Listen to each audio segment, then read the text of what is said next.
Welcome, Wayfarers, to another episode of ILA Radio. I'm your host, Laura Alyn, and joining us today is Samantha Mandel.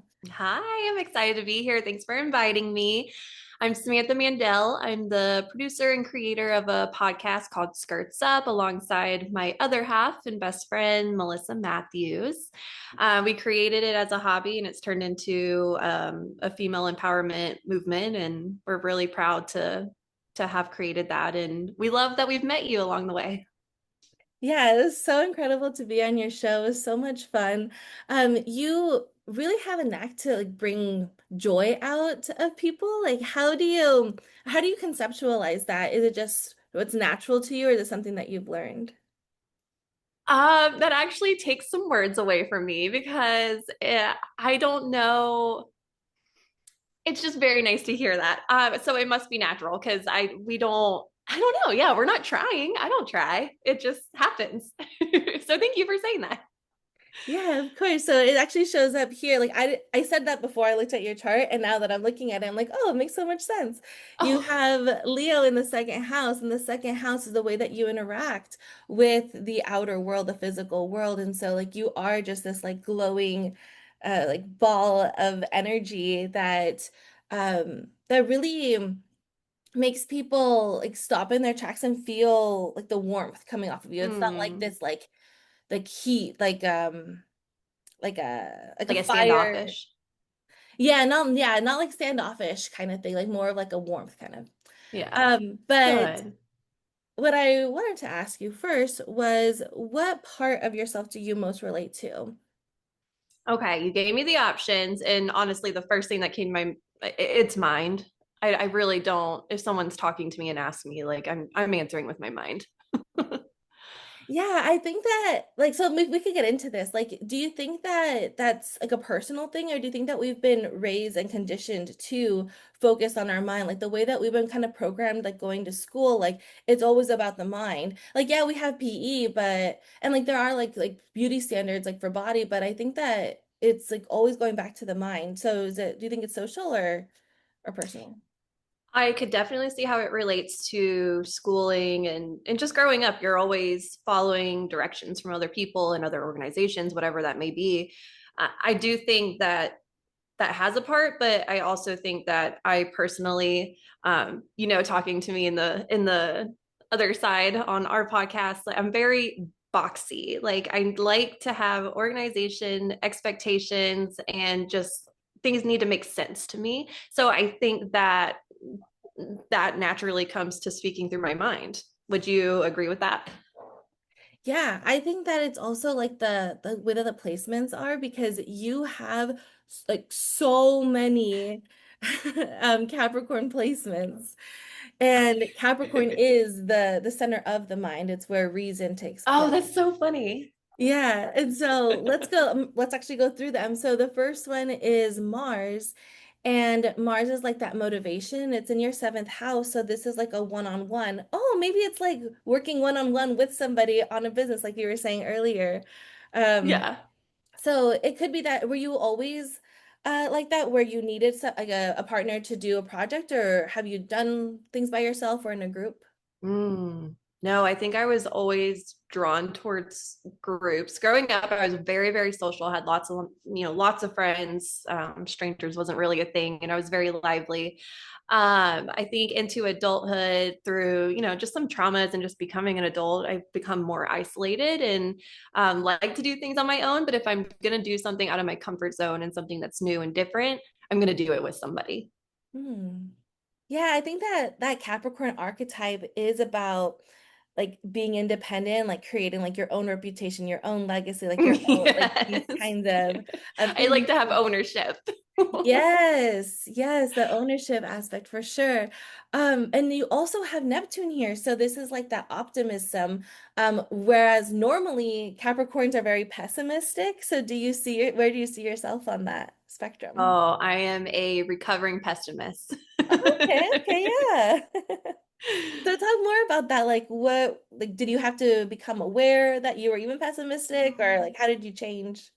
Honestly, I think it was once I got married. My husband is very optimistic, very positive, very like just go with the flow. And I'm sure you'll see in whatever you read that I am not go with the flow. I'm very structured, planned, not spontaneous. And it was always like, oh, we shouldn't do that because I just know that I won't be good at it, or whatever it may be. And he'd have to be like, well, you don't know, you haven't tried yet. And so then he's like, you're just so negative all the time that it's just really hard to do new things and like grow together. So can we reframe that mindset? So it was really my husband, closest person to me, bringing it to my attention of how negative I speak to myself and speak in general. And then it was that conscious switch of trying to, okay, I know it could go wrong, but what could go right? And then trying to change into the optimism. Yeah, that's so cool because like in the Ornellian framework, the chart, it's that Capricorn, I said was reason, but it's under like the main category of narrative way of knowing. And so if something's not going to fit your narrative because you're so closed in, then it's going to be like how you're saying, like that I know that I'm not going to like it because it's like not computing into like the main frame. So was it literally just like a mindset shift to like allow this like new story to come in, or was it like more incremental? I mean, of course, it took time. So a lot of times I do repeat the phrase in my mind, but what if it turns out well? But what if it works out? But what if it's amazing? And, just when I notice myself like hesitating or having some kind of pushback within myself, it's just, but what if? I love that. That's like an affirmation that's like so grounded and just like, well, what if, like it like takes like the pressure off. Yeah, yeah. It's pretty helpful to have those little phrases that help guide you. Yeah, for sure. So the next part is Aquarius. And so Aquarius is still part of this like narrative way of knowing, but specifically looking at different archetypes and like using your imagination to follow a path or create your own. So would you say that which one are you on? Are you following, is like, do you have a role model that you look up to, or do you kind of go with a beat of your own drum? I think I'm going with my own drum. I wish I could say that I had a role model, but I don't feel like I've ever had. I think I've had better examples of what not to do and what not to be. So I think that is going with your own drum, right? My own drum. Yeah, you have Saturn here, and so Saturn is like constraining, like the boxes that you were talking about earlier is very like Saturn energy, and is naturally ruled by Capricorn. So of course, um, but having it in Aquarius, it's saying like you still want your boxes. Like you're not taking your boxes away, but you're kind of like reorganizing them. Like maybe instead of it being a box, it could be like a hexagon or like Yes, it's trying very, it usually takes someone in my daily life, probably Melissa, to remind me, hey, it can be a little gray. We can bleed out of the box just a little bit, like, just let it go. And I'm like, oh yeah, you're right. You're right. It doesn't have to, fine line. Mhm. So how has that experience been like getting a little bit like pushed out of your comfort zone? Has it ever been scary? I've loved it. I think probably initially I took it as being challenged in kind of like a combative way, if that makes sense, like feeling like, oh, I'm not doing something good enough or right. But now I actually love when I'm reminded, like, hey, stop being so rigid. Like, let's just squiggle out of the box just a little bit and think of it this way. And then I'm like, oh, that makes so much sense. Why do I think so strictly and so exactly? And so I love when people point it out, and it opens up to so many more ideas and so many fantastic conversations. So I welcome it. Yeah, I want to get into that next because that Saturn that I was talking about is in your ninth house, but your ninth house is ruled by Pisces, which is like bringing everything together, and the ninth house is about like higher learning. And I feel like that like Mm. encompasses your podcast. Like you're bringing in like all these different perspectives and kind of like Yeah. picking and choosing, seeing like what do you actually believe? So like Mhm. tell us more about your podcast, and then like what have you learned from it? Oh man. Oh, when we started out, it really, I know when you start a podcast, you're supposed to have a purpose and you're supposed to have like a goal and what exactly it's supposed to be. But I didn't really have anything at the moment. I was debilitated by seizures. So I had lost pretty much all of my independence and ability to do things on my own. And I was like, man, I need a way to connect with people. And so, what better way to talk to people through a screen that I don't even have to look at? They don't even have to see how, disoriented I felt like I looked. And so Melissa and I did this together, and I was like, man, I actually don't even know what I believe in. Like, I feel like I grew up so fast or had to grow up so fast that it was always just like, this is it. Like, Christianity is the thing, God is the thing. Um, but do I believe in that, or do I believe in more spiritual type aspects, which I didn't even know half of it was a thing until we started exploring options and talking to different people, and that just sits right and it feels right. So I've been able to grow in a spiritual aspect. I've been able to express myself more freely with my appearance and appearance mostly. What fits right for me and feels right for me other than what I'm trying to please other people. So it's just curated a whole new me. People will tell you I'm different than I was a year ago. That's incredible. And it's you talked about like this like spiritual like way of knowing. Like is it like do you feel like it's intuition, or is it like do you feel it somewhere lighting up in your body, or like how do you know when something feels right? Because I experienced the same thing. Like also grew up well, it's Catholic, but like with Yeah, like still God, as strict. yeah, really strict. And then in academia, it was always very strict. So Right. like coming into this new world, like at first I had a lot of shame attached to it. And like, how could I be different? Like coming out of this like Right. super like rigid structure. So like what was the experience like for you? Mm. So I feel like it gave me permission to explore, right? I wouldn't say that anyone in my direct family is still practicing very rigidly in a religion. But what I did realize is that once I felt comfortable enough in what I believe to want to voice that um, and use that in ways to bring community together, I realized how just unaccepted it is, and I was met with a lot of I don't hate is a strong word, but a lot of negativity and told that I need Jesus and stuff like that. So um that was a little hit, but um I don't know if that answers the question. No, it does. Like that was like one of my main fears. Like it's like coming out of the closet, the spiritual closet. Because like I had a lot of pushback from my family. Like they stopped talking to me. Like it was like really dark for a long time. And like I couldn't even Yeah. talk about it. Where that's like kind of where like my first podcast started off, Grounded Spirits, was just me talking into my phone in the dark because I was like, no, I have no one else to talk to, but I have all of these ideas. Mm, So that's did wonderful. you also experience that, or like how did you, or like was it just you and Melissa talking at the beginning, or did you get guests right away, or like what was that process The like? first episode was Melissa and I talking, and one of the first guests that we did have on was someone who is very um spiritual in Christianity, believes that voice in their head is God himself talking and guiding. And so it was really nice to hear, that insight, because we all have that voice inside of our head. And it's just a matter of what do we believe that voice is? Like, is it our inner self? Is it a God? What is it?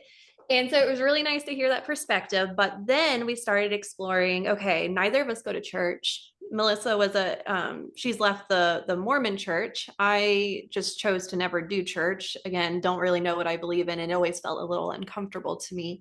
And we started, there's this website where you can take this quiz and answer these questions, and then it tells you what you most align with. And that actually opened the door. I got oh gosh, it was like Unitarianism or something. And so then that led to, oh, there's churches where all things are accepted into this building. And then that led to, well, what are all these things that are, meeting in this building? And yeah, it just exploded. So where are you now with that path? Oh man, I have met several people that have helped me, really fine tune what I call intuition. So sometimes I actually was just talking to someone a couple of weeks ago, and she was like, we were having a conversation. She goes, Samantha, I just have to pause because I'm being told that I really need to tell you just how intuitive you are. And I just kind of like paused for a second and got goosebumps. And I was like, well, what do you mean? And she goes, you know exactly what I mean. You hear the voices that tell you like what you need to do and what's right. And I was like, yeah, like sometimes I will hear, call your mom right now. And like it'll be 9 o'clock at night. And it's like, I'm usually in bed. So why am I calling my mom right now? And so I brought that up, like, I heard this voice, like, call mom right now. I called her. She's like, everything's fine. I was like, so then it like kind of counteracts like where I don't believe it's validated that like I'm following what I'm told, quote unquote. And she goes, well, you don't know. Maybe you heard that voice, call your mom right now, because maybe she was about to spin out and like, maybe something emotional was happening and she was about to spin out. And had you not called her, she would have been in emotional distress. But because you called her, it took her out of it. And I was like, yeah, I guess, but that happens. And now I'm just more in tune to listen to it. If I want to turn right, but a voice is saying turn left when I'm driving, I'll turn left. I'll see what happens. So it was a matter of just like building up trust with it because I experienced the exact same thing. And you're right, like you never know, like where is this voice leading me? Like, is And it the right why? thing? Yeah, And and because I'm so why? logic and need to know why, it's why I've Yes. ignored it for so long. And she was like, I need to Hmm. tell you, start listening to that because you're hearing it. And I was like, you're right, you're Yeah. right. So, so I think that that is like that spiritual way of knowing, going back to the original question. Sorry. I take us off. No, it was great. It was great that this spiritual way of knowing, like you receive it as a voice that you have to learn whether to trust or not. Is it ever Mhm. connected to your body, or is it always just in like this voice? Mm. When I don't know if this answers the question, but like when I know that I'm onto something, like when I know that um, the message that I need to share or need to hear, when I know I'm onto it, I do get like, the goose bumpies on the arm. And that's usually my sign of, oh, you got it. Like now we can move on. I don't know if that answers the question. Yeah, no, that definitely does. So like the body will speak up when it's like time to speak up. Whereas with the mind is more of giving directions, and then like the connection is when it's like validated, like when you have like that alignment. Hmm. Yeah? Yeah. Okay. Yeah. All right, cool. So the last thing to talk about Pisces here really fast is that this is where you have your midheaven. So like basically it's saying like keep doing what you're doing because a career is going to like pop up out of nowhere for Hmm. you with that. So like that's kind of cool. Like a new career, like besides the podcast. Yeah, or like an alignment with the podcast, or Yeah. I don't know exactly, but it is going to be like artsy. Because that's like Pisces energy. And then it is also going to be related to doing something, like being the first to do something, because you have Aries in the 10th house. And That's so, interesting. You did say that about the podcast that we were like, which is something we pondered on, the first to create something that is new. And we literally sat there and pondered on it. And we were like, man, okay, we're doing something new. Like, really, what is this? that's so cool because I had forgotten after I do these, I forget what I said, but Yeah. the fact that the podcast birth chart said that, and then now it's in your Yeah. personal podcast, I mean personal birth chart. Wow. And especially because you have Lilith here, so like everything that you've ever repressed needs to come out to light. Hmm. And that's the scary part, but it's like going to be so overwhelmingly welcomed Yeah. by the right people. Like I'm Yeah. not saying that you're not going to get hate from it because like there's always going It's to the be, internet. yeah. But it'd be like Yeah. well worth it. So that's like what Yeah. I have over And it there. has been so far. The seizures are very much so triggered through PTSD. And so little by little topics of that are coming up. Um, and we get a good, like, goosebumps right now. We're getting a positive reaction of, hey, I heard that episode and that really like helped me go in the right direction. And it's, yeah, it's worth it. How incredible. So I read that you were like misdiagnosed or undiagnosed. Misdiagnosed. Yeah. So epilepsy is commonly misdiagnosed as epilepsy. And it's like 48% of people actually have functional seizures, also known as psychological non epileptic seizures. And that is a form of complex trauma, PTSD, just the emotions that cause someone's emotional side of the brain to disconnect with the functional side of the brain. And now it has no other way to express itself as but to flop. But what it takes is uncovering all those layers and a lot of therapy and um, bringing up to light what caused that overload and working from there. Wow. So I don't want to get too deep into it, but like how how's your day-to-day life with it? Now it's become a lot simpler. I mean, before when it was epilepsy and you're on all these epilepsy drugs, these drugs like really affect your mind. Like I'm someone who can remember lots like a whole schedule and see it in my brain and just like not miss a beat and just know everything, to starting on these medications, having seizures, and now I'm holding a box of macaroni and a pot of water and I can't remember what to do next.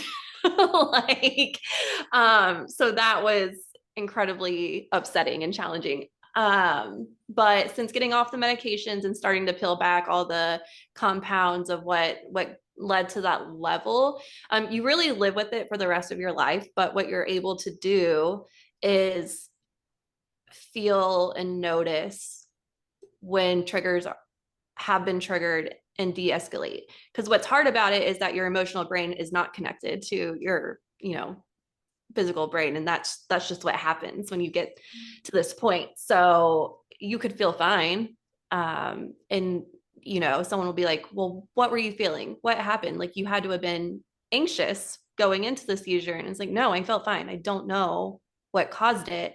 But when you work really hard, you start to notice the little things like, I felt fine, I felt calm, but people are talking to me and I'm not processing what they're saying. So that's a sign that, okay, I need to go step away and I need to desensitize because that's leading up to too much for me, even though I feel fine.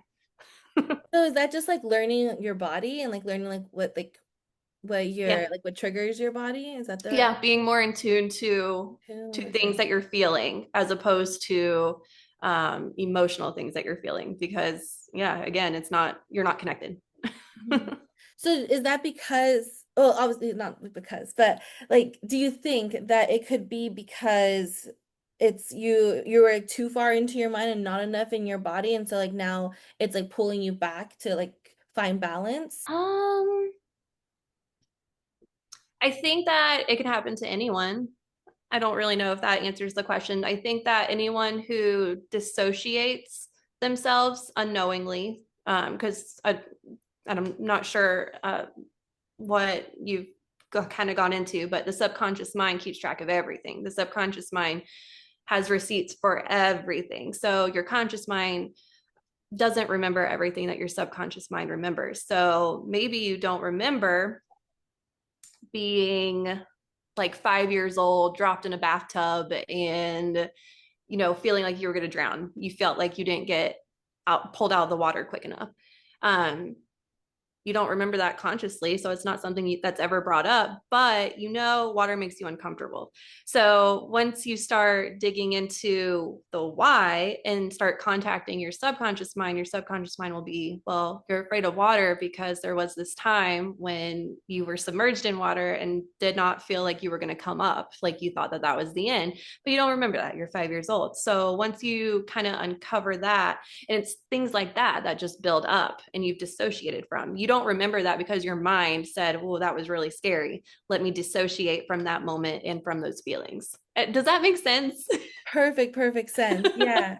And I didn't realize this before, but you have a Cancer rising, and the more that I talk to Cancer risings, it's that your subconscious is like protecting itself Mm. from you, like protecting you by like shutting it off inside. Oh, that was one of my questions. If there was something you could see that kind of like pinpointed to that. So that sounds like you answered your own question, that it's something that maybe we're born with, not that we grow into. Is that kind of what I'm Hmm. hearing? Yeah, yeah. And then specifically what you're saying, like with like the emotional mind versus like the conscious mind. And because they are in opposition, Cancer is the emotional mind and Capricorn is the physical mind. And you have so many planets over here and you have your fortune there. So that's good on this side, on the emotional side. Um, but other than that, it's like it is very um unbalanced, but I think that that's like the beauty of it is Hmm. finding balance in the unbalance. Like or like finding Mm. stillness in the chaos, maybe is a better way of saying it. I would be very fascinated. I'm working on being licensed in RTT. I'll be a practitioner, and I Cool. want to focus on trauma base that leads to functional seizures. And I would be very curious that as I start getting clients that I'm working with, sending them to you to see where that alignment for that specifically is, so that maybe we can see if there is a connection Yeah. between that. That would be very fascinating to me. So fascinating. I feel like that's like part of why I started this podcast is by understanding people with their mind, body, and spirit, and then looking at their chart to see is there a connection? Is there something that it could be maybe even more preventative to not even get to that point where we have like these traumatic issues where we Hmm. can see it beforehand. Yeah, and I can tell you like the science behind it. You like having this belief system, and you have, things in your hand that lead to it, but you really hunt down the scientific connection so that you can help other people see it and link it. Yeah. So can you tell us more about your journey on like how you started that program? Oh, it's pretty new. So actually through the podcast we had a guest on, and she was a coincidental find. I was looking up, I was reading about spiritual awakening. Like, what is that? Like, what does it feel like? Because I can't remember right now exactly what was going on that made me start searching that of like, man, is this normal? Like what I'm feeling? Like what is happening? And I came across um, Ashley Malillo. I came across one of her blogs, and it was talking about the steps of a spiritual awakening and what you might experience and what to expect. And I really connected with it. So I emailed her, contacted her through the blog, and she responded back, and we started talking. And I was like, hey, I feel really drawn to you. Like, would you mind joining us on the podcast? And when she joins us on the podcast, we're talking about what I was drawn to her for, and, her life and just all these things. And then it came out that she was in the program RTT to become a practitioner, because she found that her spiritual journey really was able to link in a scientific way through RTT content, communicating through the subconscious mind, and that there was just a strong connection. And I was like, oh, okay, that's really cool. I've never heard of that before, and just kind of brushed it off. And I was like, that's really cool. I'll look into that another time. And then I ran into another person just randomly on the street, and they were like, yeah, I'm in courses to become an RTT therapist, this and that. And I go, oh, there's that word again. And I was like, okay, so now I'm going to stop right now and look into it. And so I looked into it, and I just kept getting pulled to, you you could use this, like you could use this for people. And the more I look into therapy, so like tools that you'll use when you are diagnosed with functional seizures, you can do EMDR most commonly, you can do brain spotting, you can do just normal psychotherapy. It just takes a long time. And my thought was, in all of these therapy practices, no one specifically mentions, assisting with functional seizures. And so it's just another way to feel isolated and like there's no help and that no one understands. So maybe I can use this process of being an RTT practitioner to focus on those with functional seizures and help them get to the bottom of it, to help them lead a healthier, more, functionable life. And that just made sense to me. So I Hmm. did it. Wow. So you said that like that it kept popping up in your life. So do you think that that's also part of intuition or do you think that that's something different than like hearing the voices in your head? Um, I don't know. I think like the broad term is what synchronicity. But I mean, the fact that it, pins something in my brain of, oh, I just heard that.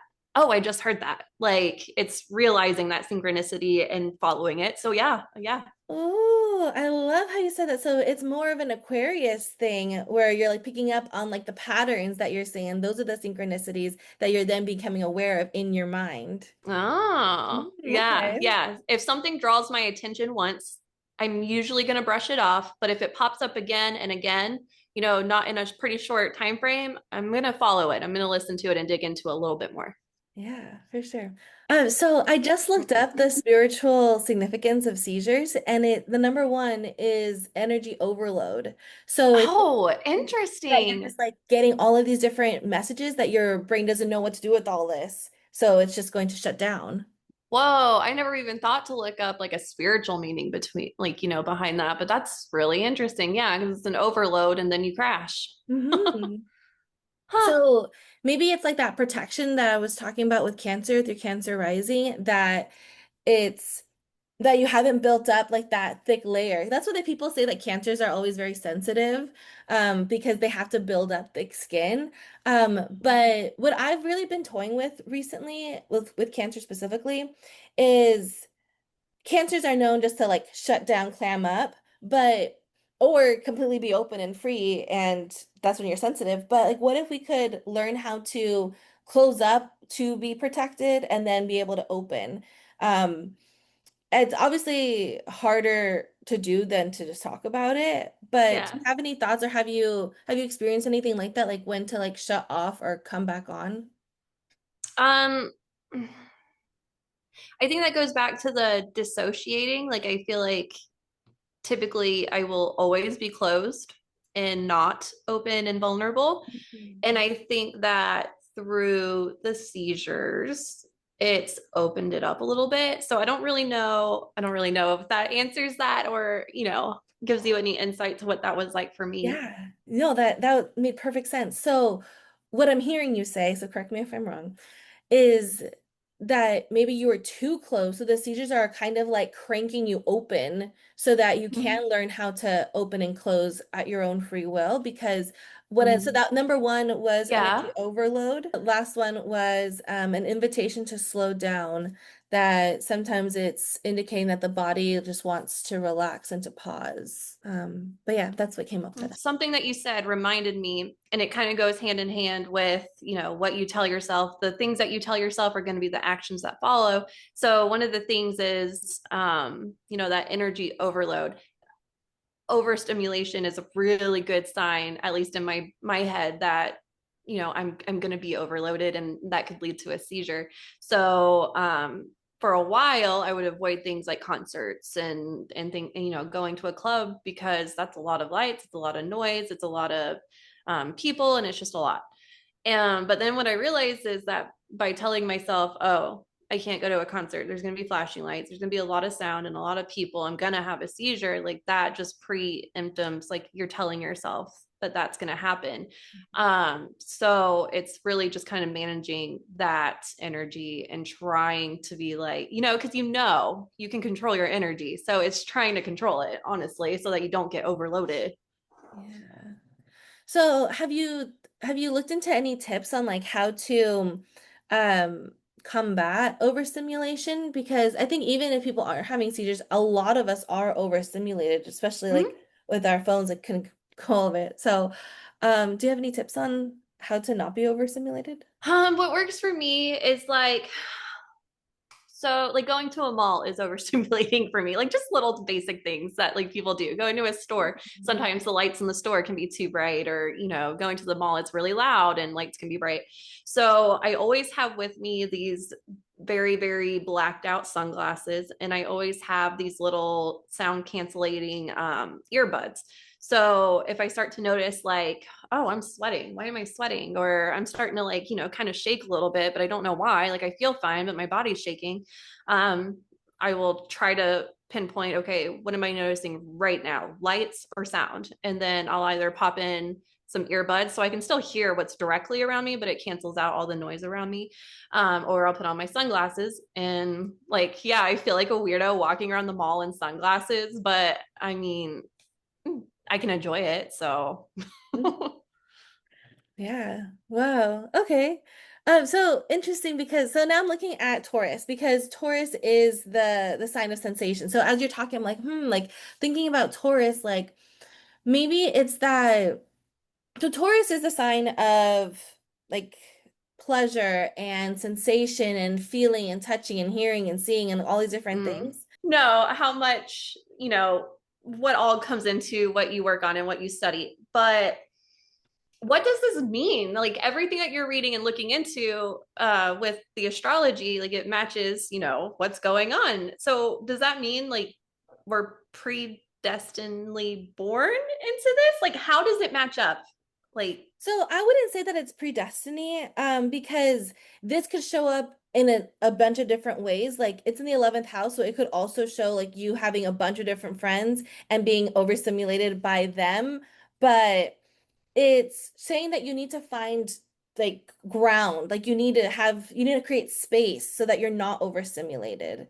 So that's mm-hmm. like where the Taurus comes in, like that stability. So the way that I see it, so back to your original question, is that so it's not predestiny, it's more of what attributes do I resonate with, and then what is like the remedy to do it. So sometimes it is like balancing the two. So like if I'm working too much in my Gemini, I need to go more into my Sagittarius or stuff like that. mm, Or like in this case, looking at Saturn, it's saying that you need some kind of stability or some kind of place to be able to express. So it's probably the podcast. It's probably what's going to help you. Or he yeah, already has, how you were right, saying from the yeah, beginning. yeah. So it's not like um I am born at this time because these are going to be my placements and my traits. It's I'm Mhm. born at this time, so this is just kind of tools to look at to Yeah. help guide. Is that what I'm hearing? Yeah.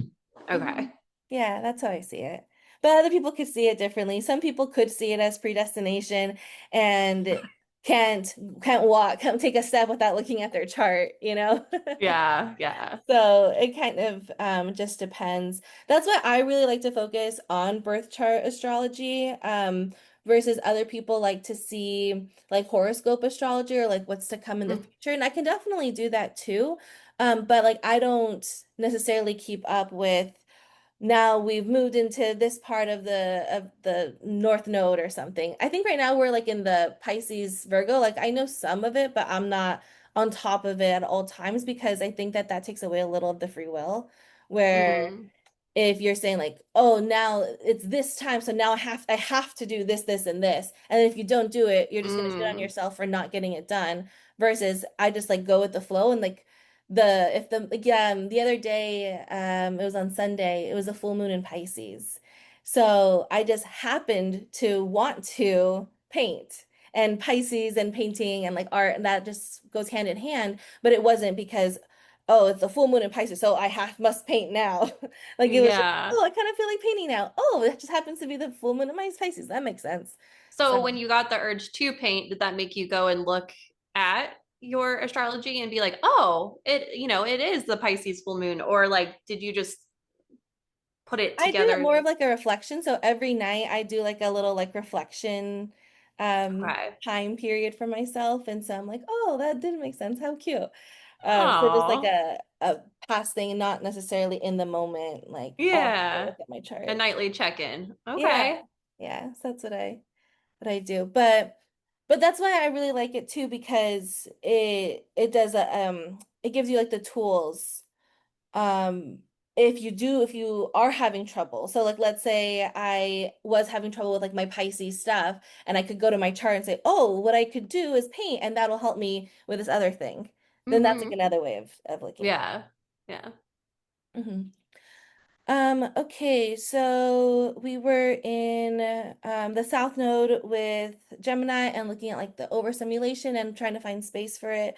So it could be through friends, like I was saying, because it is in the 11th house. But Gemini is also associated with um like taking in a bunch of information and it's in the 12th house. So it's kind of like you take in this information, but it kind of goes into this dark void. So then maybe that's like where the overstimulation comes in too. Oh, that shuts me down. Yeah, for Oh, sure. okay. Yeah, like too much information. Like if there's something that I'm curious about on Google and I want the answers, but then all these articles pop up and then there's this, but there's this, and there's this, and I'm like, "Oh my, okay." And I'm done looking into that. Like information Yeah. overstimulation is definitely a problem. Hmm. And so these are all parts. So we were just talking about the Aries, Taurus, and Gemini. These are all like the way that your body interacts with you is Mm, so like with Gemini, Gemini is it's the mind of the body. Okay, so what would that mean? The mind of the body. Oh, okay. So you were saying about like your emotional mind, your physical mind. So this part is the mind of the body that your body just gets overwhelmed with it. mm, And so then, so it's your body that's shutting it down, not necessarily like the mind aspect. Like your mind seems fine. And your Mercury's in the eighth house, which is also another water sign. So it's like all of these water signs where your mind wants to work, it just gets overwhelmed with water. mm. What do you mean by that? Um, Overwhelmed by water. Do you mean physical water? Again, this is my mind being No, literal. this all right, no, this is metaphorical. What's popping up is kind of like in Disney's Fantasia with like Mickey Mouse, like with like the have you seen that with like the brooms? No. No, oh man. Okay, so really quick, really quick. Mickey Mouse is like the sorcerer's apprentice, and the sorcerer was like telling these brooms to like go sleep. So Mickey's like, oh, I'm just gonna have them do it, take Tim mop. So he like does this like little spell on them. They start bringing water in, and he can't get them to stop. So they just keep bringing water into like the house. And now it's like completely full. He's overwhelmed. He doesn't know what to do. He ends up passing out, and then he wakes up, and turns out like the sorcerer had to come down and like save him. But like he was done. So that's kind of like what was coming up for you, that you want to have this like really clean and orderly space, but then life happens and the emotions will just pile in all this water. And you're like, well, what am I Mm. supposed to do with all this now? Like, I need to focus on what I'm doing. And Oh, then these emotions just wow. keep coming in, keep coming in, keep coming in. Which causes the dissociation, which leads to the crash. But interestingly, so now looking at the other water sign, you have Scorpio here, and that's where you have your Jupiter. So of basically saying that you have to lean into the water because Jupiter's expansion and growth. And at the end of Mm. the day, that is what we all want, is to expand and grow. Oh, and it's also where your North Node is. So the North Node is like your sole purpose is to learn how to deal with this water, these Mm. emotions, and go deep in it, like not be afraid of it, like swim down to the bottom of it and like allow the water to be there instead of trying to like get it out. Yeah. I'll like see how to like work with it and like let it stay there and make it your new home kind of thing.